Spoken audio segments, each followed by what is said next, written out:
मेरी एक पुरानी वीडियो जिसमें मैंने राहु दशम भाव के बारे में बताया था, तो मुझे कुछ प्रश्न आए। क्या राहु दशम भाव में बुरे फल ही देते हैं? देखिए, ऐसा है कि मैं आपको यहाँ क्लियर कर देना चाहता हूँ कि हर ग्रह जिस भी भाव में होता है वो अकेला नहीं होता है। या तो उसके साथ कोई दूसरा ग्रह होता है, या किसी ग्रह की दृष्टि होती है, या वो जिस राशि में होता है, जिस भाव में होता है, उसका भी अपना असर होता है। अब राहु देव जो हैं वो कई राशियों में बहुत उच्च के फल देते हैं। तो जहाँ पर भी मैंने आपको दशम भाव में कुछ बुरे फल बताए हैं, तो आप ये मान के चलिए कि अगर यहाँ पर राहु अच्छे हैं तो उनके फल भी अच्छे होंगे। अब अगर मैं एक एक चीज़ को डिटेल में बताता हूँ तो वीडियो बहुत लंबी और नीरस सी हो जाती है। दूसरी बात यह है कि जो भी जिज्ञासु इस वीडियो को देखने आएगा, उसको कोई ना कोई ऐसा दुष्प्रभाव मिल रहा होता है जो उसके लिए ज़्यादा काम कारगर होता है। इसलिए मेरी वीडियोस में अधिकतर प्रॉब्लम्स को ज़्यादा डिस्कस किया जाता है, समस्याओं को ज़्यादा डिस्कस किया जाता है, बजाय इसके कि मैं खूबियाँ बताऊं। नमस्कार, मैं एस्ट्रो केवल हमेशा की तरह आज भी कोई एक समस्या को आपके सामने लेकर आया हूं। और आज हम बात करेंगे जब राहु भाव नंबर 11 में होता है।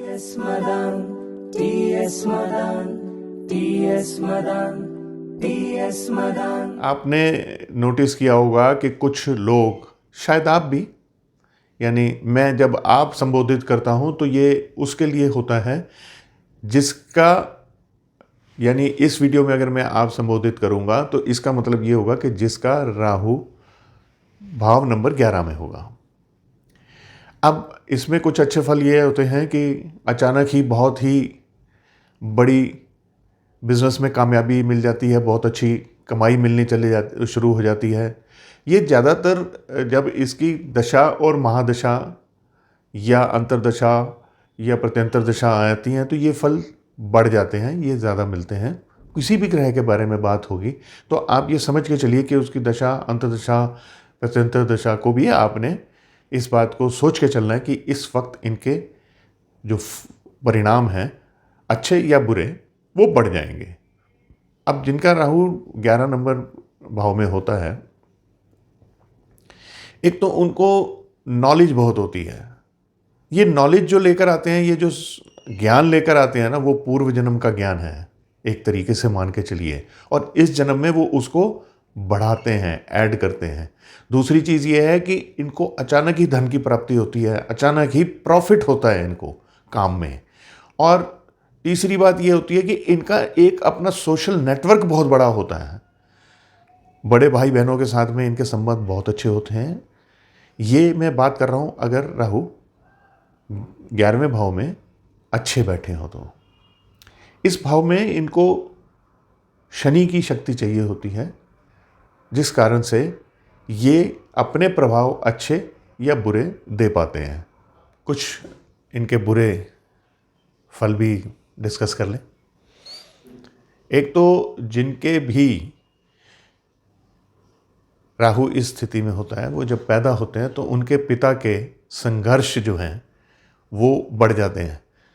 उसके पैदा होने से पहले उनके पास सब कुछ होता है मान लिया, और उसके पैदा होने के बाद में धीरे धीरे उनके संघर्ष बढ़ते चले जाते हैं। और अगर वो संघर्ष नहीं करते हैं तो किसी भी निचली स्थिति तक पहुंच सकते हैं।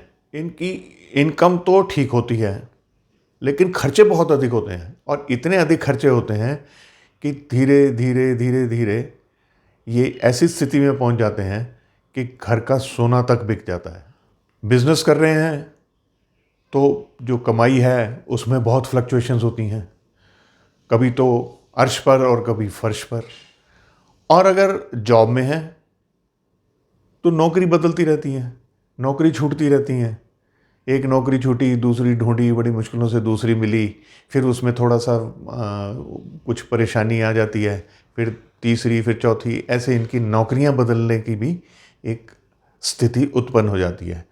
अब अगर तीसरे या पांचवें भाव में सूर्य या शुक्र हो तो ये जो दिक्कतें हैं और बढ़ जाती हैं। बचपन से ही ना कुछ नया करने की आदत होती है और पैदा होने से लेकर 34 साल तक खूब संघर्ष करते हैं। ये एक किस्म से ये समझ लीजिए कि सेल्फ मेड इंसान होते हैं, लेकिन परेशानियां तो हैं ही ना। अब इनके लिए हमें क्या उपाय करना है वो मैं आपको बताता हूँ। एक तो इनके लिए हमें अपना गुरु मजबूत करना होगा। गुरु मजबूत करने का सबसे बढ़िया तरीका क्या है कि आप सोना धारण कर लीजिए, चेन पहन लीजिए, अंगूठी पहन लीजिए। अगर आप वो नहीं करना चाहते या नहीं कर पा रहे हैं तो गले में पीला धागा बांध लीजिए और केसर का तिलक लगाया करिए। अच्छा, इसमें हमें चंद्र की भी सहायता लेनी चाहिए। चंद्र की सहायता लेने के लिए हमें चांदी के गिलास में पानी पीना चाहिए। देखिए, राहु का कोई भी उपाय हो उसमें चंद्र को कहीं ना कहीं हमारे को लाना ही पड़ता है। तो इस भाव में यानी 11वें भाव में जब राहु हो तो व्यक्ति को पानी जो पीना है वो गिलास जो होना चाहिए वो चांदी का होना चाहिए और इसके बहुत ही अच्छे परिणाम होते हैं, चाहे राहु अच्छा हो चाहे बुरा हो। अच्छा, कुछ सावधानियां भी हैं। एक तो ऐसे व्यक्ति को कोई भी राहु का और शनि का कार्य नहीं करना चाहिए, जैसे लोहे का काम, कबाड़ी का काम, ऑयल का काम या कंस्ट्रक्शन का काम या पुलिस की नौकरी, ये नहीं करनी चाहिए क्योंकि इसमें उनको परिणाम अच्छे नहीं मिलेंगे। उम्मीद करता हूँ कि मैंने बड़े संक्षेप में आपको राहु 11 के बारे में बता दिया है। कुछ चीज़ें इसमें ज़रूर छूटी होंगी, मगर जितनी ज़रूरी हैं या जितनी आपको शुरुआत में जानने की ज़रूरत है वो मैंने आपको बता दी है। वीडियो को मैंने लंबा नहीं किया है। जो मैंने आपको सभी बातें इस वीडियो में बताई हैं, अगर ये आपसे मेल खाती हैं या आपके किसी जानकार से मेल खाती हैं और उनका राहु 11वें भाव में है तो जो उपाय मैंने सुझाए हैं इन्हें आप ज़रूर कीजिए। मैं कोशिश करता हूँ कि आपको वही उपाय दूँ जिनके कोई साइड इफ़ेक्ट्स ना हो, जिससे कोई नुकसान ना हो कम से कम, और बहुत ही साधारण हो। उम्मीद करता हूँ कि आप इन उपायों को करेंगे और अपने जीवन में कुछ खुशहाली और लेकर आएंगे। लाएंगे ना? TS Madan, TS Madan, TS Madan, TS Madan.